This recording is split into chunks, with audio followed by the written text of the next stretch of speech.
Wow. What an audience. Yeah, I really appreciate it. Thanks. Some of you see me on Fox this morning. In fact, one of the ladies I was just talking to said, well, where'd you do that from? I said, I just live 20 miles north. I have a studio in my house. It's just a TV in the background. It's a TV. It's actually a video of we took down in Palm Beach. You're just watching a movie in the background. It's in my office. If you listen real close on Fox sometimes for hits, you'll hear some like gurgling in the back. That's usually my 6-year-old running around outside.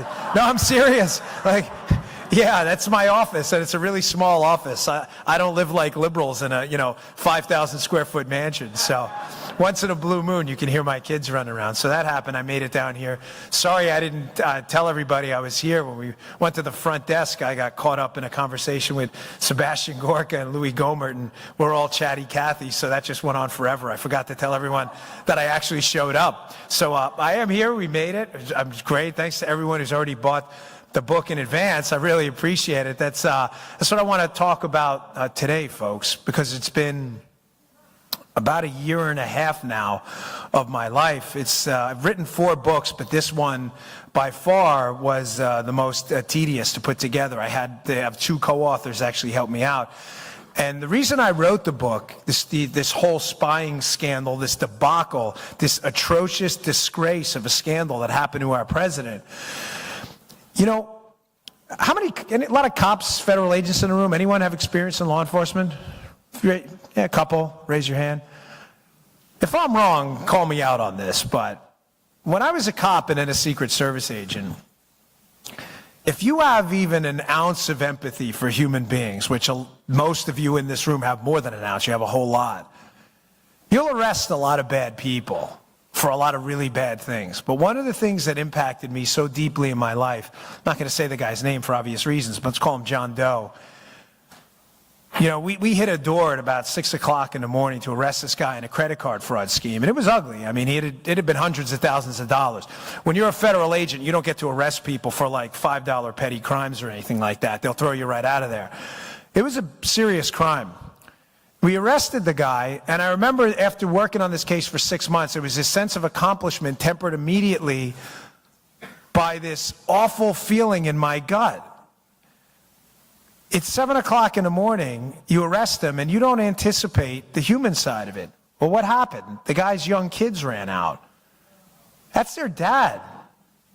He actually wasn't the worst guy in the world. He was actually a good father to his kids, and they're watching their father in handcuffs. And the wife is crying. Their life is over. Now, the guy was a bad guy, don't get me wrong. But again, we're all human beings, and I've got to tell you almost scarred me for the rest of my time. I kept thinking to myself, I couldn't get that image out of my head. What bothers me about that and how that ties to this Spygate thing and why this whole thing has consumed the last year and a half of my life is that guy was an actual bad guy. Imagine if you find out you're the President of the United States, all you did was win an election, and you find out the massive machinery of the federal government with the ability to slap bracelets on you in the form of handcuffs, take your life and your freedom, was turned against you. Folks, this happened. This is the biggest scandal of our generation. There's no close second. This makes Watergate look like romper room. Now, I only have about 20 minutes or so to get through this. This is usually about a 45-minute speech. I just gave it in California. But I promise you, there wasn't one person falling asleep the entire time. I'm going to walk you through what happened. It's all in the book, by the way, in great detail. And what we did in the book, if you choose to buy it or not, it's totally up to you. I'm happy to sign them. I won't leave until I sign every one of them. But read the footnotes. We deliberately did not use footnotes from right-leaning resources. I used CNN, the Washington Post, the New York Times, because anyone who tells you, oh, this didn't happen, just go to the footnotes and say, did you read this article? It happened, folks. The President of the United States had the intelligence community and the law enforcement community of the United States at the highest levels weaponized against him. Now, I like to break it down simply into how they did this. They had plan A, plan B, and plan C. And the joke of the whole thing, and when I say joke, I don't mean funny, I mean a tragic joke, is it wasn't known as plan A, plan B, and plan C. You know why? They thought plan A was just fine, so it was just the plan. When Plan A failed, they had to move on to Plan B and then Plan C, which is the cleanup operation. Here's how this whole thing starts against Donald Trump. During the election, the Obama administration, which had done whatever it wants because the media is lost in this country, folks. There's no media. Forget it. That's dead and buried. The media's done. They don't do journalism anymore. It's activism, nothing more, right?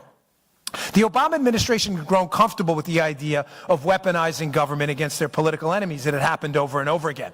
We had the IRS scandal, we had the AP phone records scandal, the Jim Rosen Fox News scandal, and I ask you this, what happened to any of the people involved? Anyone? Yeah, the answer is nothing. I have to do zeros like this now, because I used to do zeros like this, but I found out through the liberal media that somehow this means like a white power symbol now or something.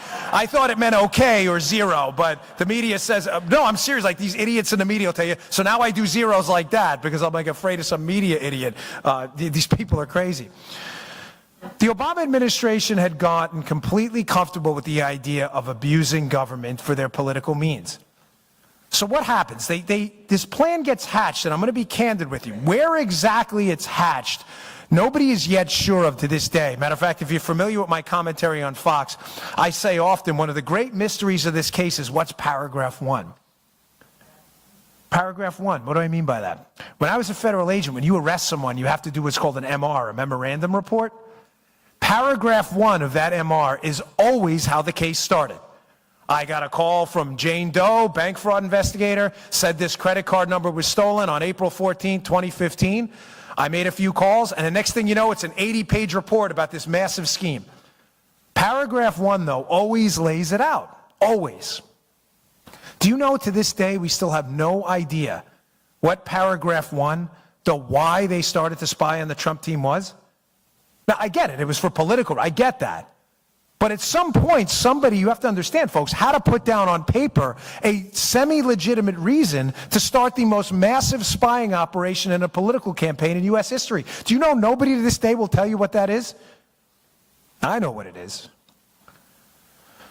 So the first plan they do to hit the Trump team, folks, is they learn to manipulate these about queries in the NSA database. The NSA has a database of a whole boatload of information, metadata, texts, that kind of stuff.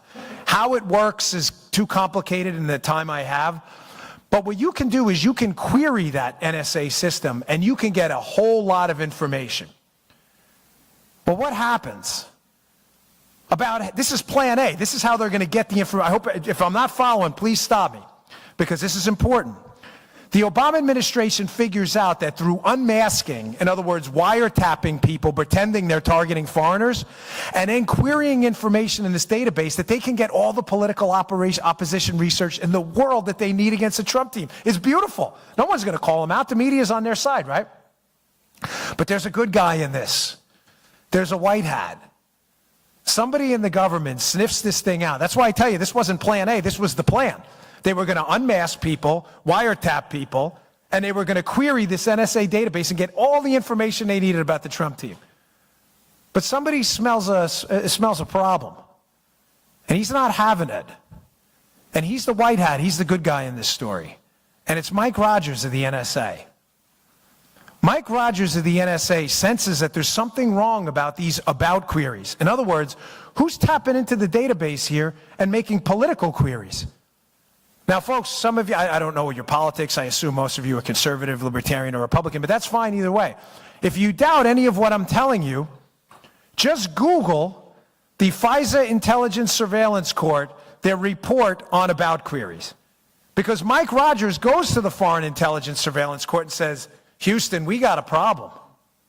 These queries are supposed to follow very specific guidelines about terrorism, and all these metrics have to be, you can't just spy on Americans in the database.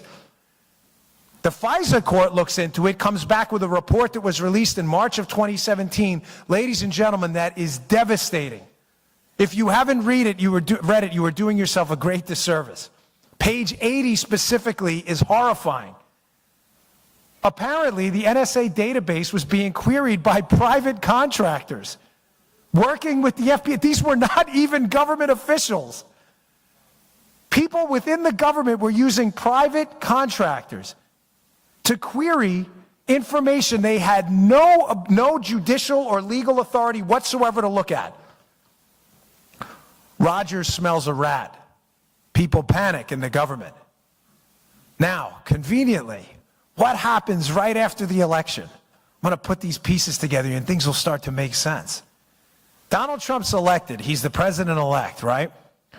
10 days after the election, Rogers, who knows this has been going on the whole time, these unmaskings, the tapping of the... Now does the Donald Trump tweet, they tap Trump Tower, then how does it make sense? He got the wording wrong. He didn't understand exactly how it worked, but the idea was not wrong. Donald Trump's not stupid, trust me. Guy got elected president, earned $1 billion. I love, by the way, I love how these journalists criticize him. The guy's making $25,000 a year writing clickbait pieces for BuzzFeed. Like, Donald Trump's an idiot. Hard pass, brother. Like, well, the guy just won he runs for office the first time and he becomes the president. But let me listen to Joey Bag of Donuts at BuzzFeed. You're right, you've got this. It's like, so about 10 days after the election, Donald Trump, someone goes up to visit Donald Trump in Trump Tower. Who visits him? Mike Rogers. But Rogers doesn't tell anyone.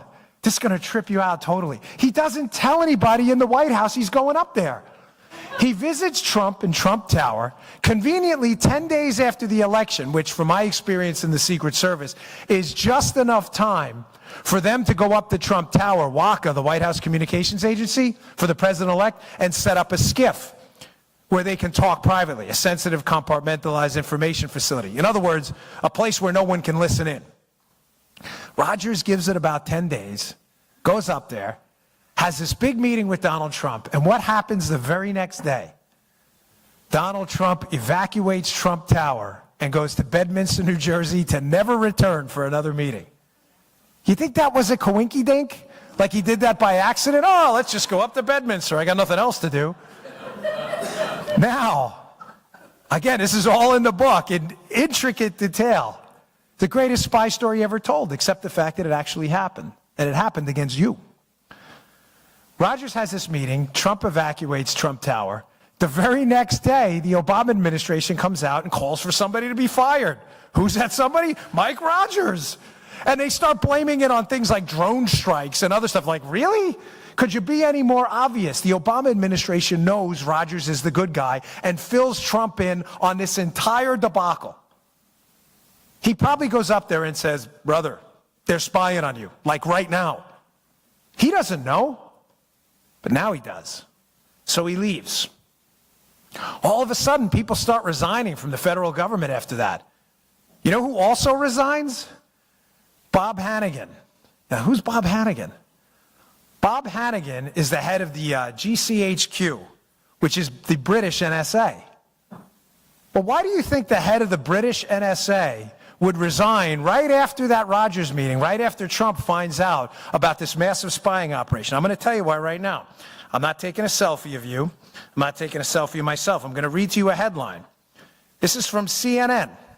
See it right there. I didn't Photoshop this. April 14th, 2017. Remember who Bob Hannigan is. He's the head of the British NSA.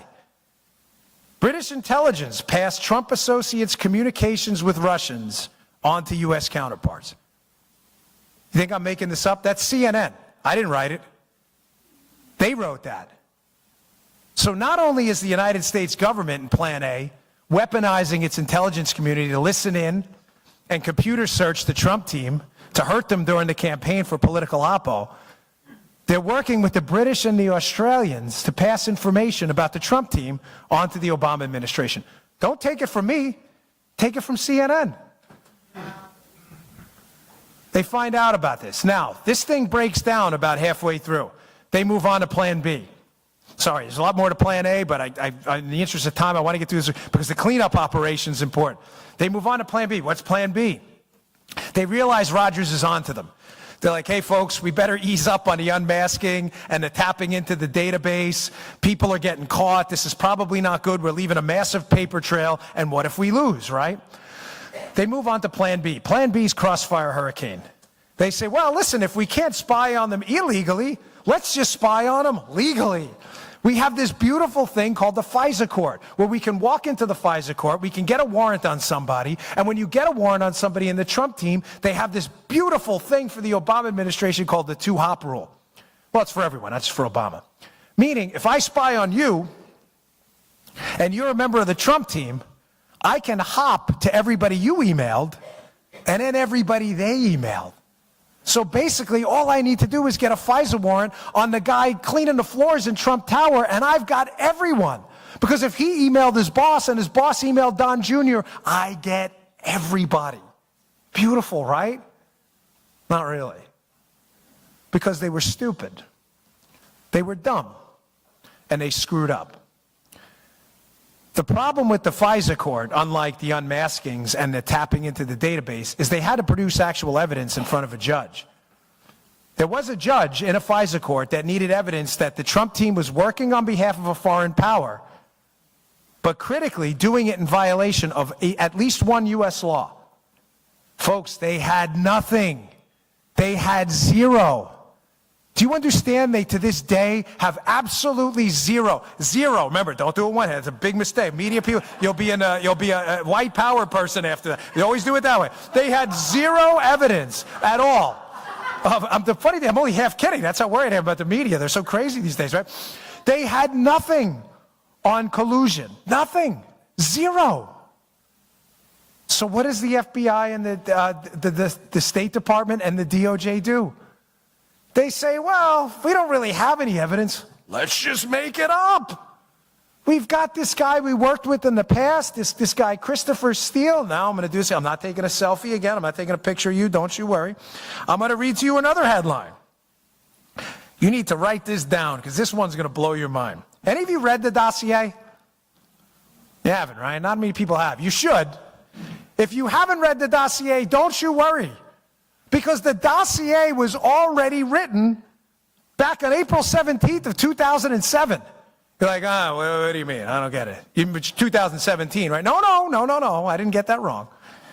It's written right here in the Wall Street Journal on April 17th, 2007. Who's the author of this critical Wall Street Journal piece? Glenn Simpson and Mary Jacoby, his wife. Glenn Simpson, the purveyor of Fusion GPS. The article is called, How Lobbyists Help Ex-Soviets Woo Washington.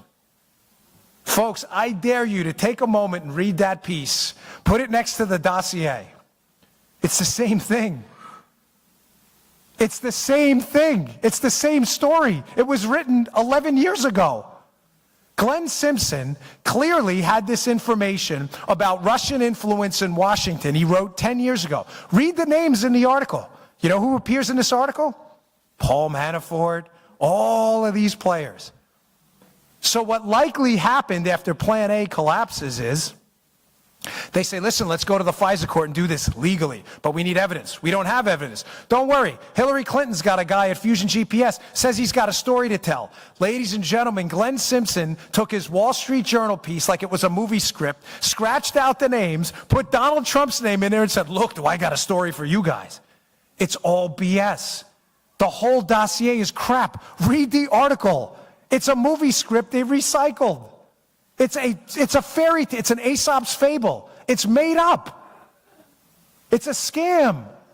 There is not a scintilla of evidence that it's true. Now, the big question on Plan B till I move to the mop-up operation, Plan C. Now they're in trouble. They're in a lot of trouble because they realize the dossier in and of itself is crap. And a lot of people at the Bureau know it. They need to buttress it with some stuff to make it a little harder. Now's where the Michael Cohen story comes in, Trump's lawyer. In the dossier is a very specific allegation, right? That Michael Cohen, Trump's lawyer, went over to Prague to set up this whole information exchange with the Russians, right? Well, what's the problem? Michael Cohen had never been to Prague, and his passport proved it. Where do you think they got that name, Michael Cohen? You're darn right. They probably were in that NSA database looking up a Michael Cohen and they got the wrong guy. I know there's only one Dan Bongino. I can tell you for sure there are a whole lot of Michael Cohens. Are you right? John Smith, John Brown, Cohen, these are common last names. They got the wrong Michael Cohen. So now you should be asking yourself, who the heck was Glenn Simpson dealing with in the government that gave him that name? And how did they get it? Plan B falls apart too. Plan B falls apart because something happens in November. Donald Trump wins. Nobody, I'm telling you, take it to the bank, cash this check, and spend the money. Nobody saw that coming. No one. Everybody thought Hillary Clinton was going to get in. This was all going to go away. They were going to appoint their own attorney general, probably John Brennan, and this story is never, ever to see the light of day, not in their lifetimes. But make no mistake, they know what they did. They all know what they did. Every single one of them. So they have to move on to Plan C. Plan C, I call it clean up on aisle 4. Now they're in trouble. They know they've got white hats in the government. I know one of them right now that's still in the FBI. That's unquestionably cooperating with this investigation, if you know how to read the tea leaves. And if you read the book, you'll figure out who it is. People start cooperating and talking, and now people are panicking. Now does John Brennan's meltdown after the election make sense? He's the head of the intelligence community who, again, another thing for you to Google, but it's all in the book again. Who do you think John Brennan met with right before the election at the, quote, director level as reported on by multiple media outlets? Bob Hannigan, the same guy from the British intelligence agency that quits right after Trump's election. He quits 10 days after and doesn't tell anybody about it. He says, oh, I'm leaving for family reasons. What do you mean? You related to Donald Trump? What do you mean family reasons? Family reasons, you're leaving because Donald Trump got elected. Who also quits? John Carlin. Who's John Carlin? He's the head of the Department of Justice National Security Division, the final division in the Department of Justice to put their John Hancock on the FISA warrant. He quits right after the election. Who did John Carlin work for? Now clean up on aisle 4 is going to start to make sense. Who did John Carlin work for before he got there into the DOJ? He's Bob Mueller's chief of staff. He was Bob Mueller's chief. Now does Bob Mueller make sense? Clean up aisle 4, get the mops out. Everybody realizes they're all going down. They faked a FISA warrant. They have been involved in massive unmaskings. Susan Rice, Samantha Power. They have been busted by the FISA court, tapping into the NSA database for about queries. They left a paper trail 65 miles long. Bob Mueller has to clean this whole mess up. Bob Mueller is the only... Did you notice how right away they had the name? So Bob Mueller's old chief of staff, he's the cleanup guy. Listen, make no mistake. Bob Mueller's job right now is one thing and one thing only. Keep the heat on Donald Trump relentlessly for anything. Jaywalking, ripping off mattress tags, combing his hair the wrong way. Keep the attention on Trump no matter what. Because the minute the Bob Mueller thing is dissolved, all of this is going to come out, and it is hell hath no fury. Folks, they left a paper trail. They can't run from this. Mueller is brought in to get Trump impeached because they don't want any of this to see the light of day. Now, why Mueller? Mueller knows every player involved in this and has intimate connections with all of them. The guy who signs off on the BS FISA warrant, John Carlin, his old chief of staff. His chief bulldog in the case, Andy Weissman. Andrew Weissman worked with Bob Mueller. Andy Weissman was the chief prosecutor on the Enron case when Bob Mueller was the FBI director. Remember the Enron case that they screwed up royally? That's how they know each other. Andy Weissman hates Donald Trump. He's on emails congratulating Sally Yates for telling Donald Trump to go pound sand. Well, it gets better. Who else does Bob Mueller know?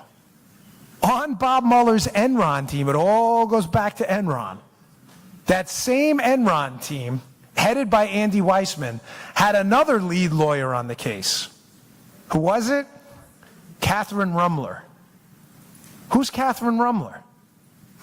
Obama's White House counsel, who was Obama's lawyer while all of this was going on. They know each other. Now, you may say, fine, so Bob Mueller knows Obama's lawyer while this whole Spygate thing was going on. What's the big deal?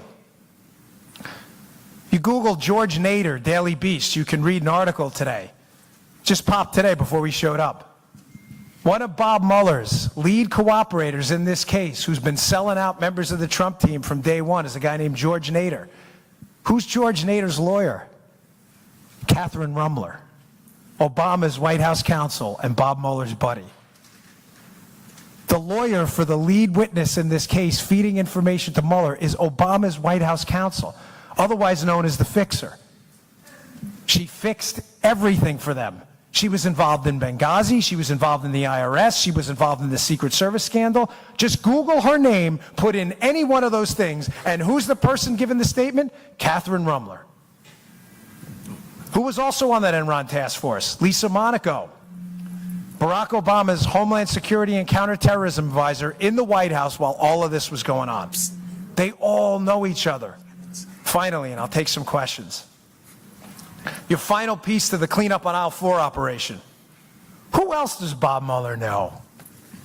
Who now has legislative, who has control over this, I should say, right now in the Department of Justice, right? Rod Rosenstein, right? Because Sessions had recused himself, now Whitaker's in there, which was a good appointment, right? A case happens a little while ago, the 10X case. It's around 2015 or so. It happens in Maryland. I'm familiar with it because I worked in Maryland as a Secret Service agent in Baltimore. I wasn't involved in that case at all, but I know the office well. The 10X case goes down in Maryland. The 10X case, a cooperator for the United States government paid $50,000 by the FBI, comes to the FBI with some troubling information that the Russians are helping the Iranians build their nuclear program and that there's a company helping Russians get a hold of our uranium. It's called the 10X case. It was the precursor to something you may have heard about, the Uranium One operation. The same players are involved. The case gets thrown out on a BS press release on a Friday night so nobody will pay attention. Everybody's gag ordered, and it all goes away. That the Obama administration, an FBI paid informant, admitted that we were giving the Russians uranium while they were building the Iranian nuclear program and chanting death to America. Who was the lead prosecutor on that 10X case, the precursor to Uranium One? Rod Rosenstein. And who's the FBI director? Bob Mueller. Folks, they all know each other.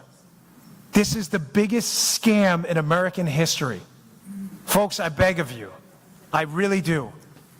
You cannot let your legislative people, your congressmen or anyone off the hook. Whatever connections you have, you need to keep the heat on this. Because if these people don't go down the right way, unlike the Obama administration tried to do it to us, this will happen again. I'm telling you, what they did was such a grotesque, horrendous abuse of power. It disgusts me to this day, and I will never, ever forget that story about that guy we arrested and his crying kid that morning who wasn't going to see his dad for another year. That's a horrible thing to have to do to someone, and it's a grotesque thing to do to someone to unleash the power of the federal government when they did nothing wrong. And Donald Trump did nothing wrong. And if you read the book, and by the way, one last thing before I get to the questions. It's not a narrative. You don't have to read it straight through. It's written like a police file. I think that's why it's been selling like crazy. You can read the last chapter first. You can go right, it's written like a police file because the names, like I said, this is an hour-long speech I compressed into 20-plus minutes. The names never stop coming up again, ever. Oleg Deripaska, connected to Vladimir Putin, who's connected to Adam Waldman, a lobbyist who's emailing and texting Mark Warner, a Democrat on the Senate committee. Who's Waldman working for too? Christopher Steele, the guy working for Hillary. They're connected to the Russians. The people that show up at the Trump Tower meeting, Veselnitskaya with Don Jr. and Rinat Akhmetshin. Veselnitskaya works for Fusion GPS on a separate case. And Akhmetshin, the other guy, the Russian intel guy that shows up at the Trump Tower meeting, you know who his lawyer is? Edward Lieberman. You know who Lieberman's wife is? Evelyn Lieberman, Bill Clinton's old chief of staff. Read the book, folks. It's all laid out for you. So thanks for your time. I appreciate it. Thank you very much. I'll take your questions. Thank you. Thanks. Thank you. Sure. They love you. That was very well done. We have time just for a couple of quick questions, but before we get to Dr. Gorka and whoever else Mike Finch calls on, Dan has an amazing podcast. I meant to mention it in the introduction. You can go to Apple iTunes and Google for the Dan Bongino Show.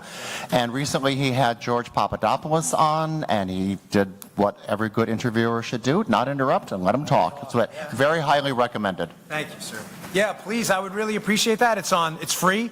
It's called the Dan Bongino Show. We're like the third biggest show in the country now. But if you want it down, it's all free. It doesn't, it's on iTunes, Spotify, SoundCloud. It's at Bongino.com. You just click the play button. You don't have to do anything. But check it out. And please check out that interview with Papadopoulos. It is eye-opening. He's the key figure in this whole thing. So, Mr. Gorka, question. We know this. Dan, after the panel this morning with Joe DeGenoa and Victoria Tunzing and this presentation, we have incontrovertible proof of the biggest political law enforcement intelligence scandal since our republic was founded. Yeah.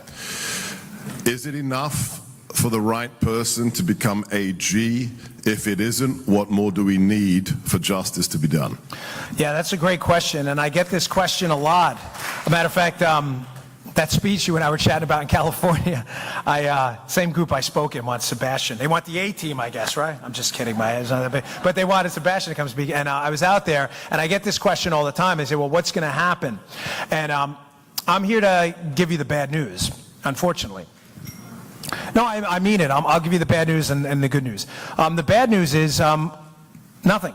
I am not convinced anything's going to happen to any of these people at all. Remember, justice isn't blind in the United States. It's only blind to Democrats.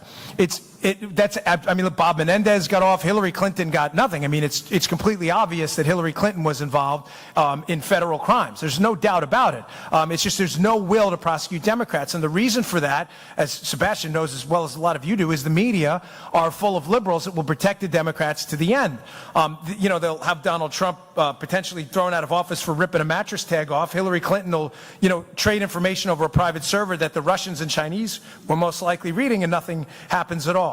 Now, you say, well, what's the good news in that? I'm just being candid with you. I'm not convinced anything's going to happen at all. There's a massive paper trail on this. I think you'll get some of the non-politically connected players. I think Andy McCabe's in a lot of trouble. I actually think Jim Comey's in more trouble than you think. That's, again, if I had more time, I'd explain to you why, but he's in a world of trouble. He hid the case from Congress for 8 months. He's obligated to report quarterly. I know liberals have a tough time with math, but that means every 3 months. So Comey's in a world of trouble. But the politically connected players, Brennan, Clapper, John Carlin, Susan Rice, Samantha Power, the people who were involved, I'm not convinced anything's going to happen at all. Here's the good news.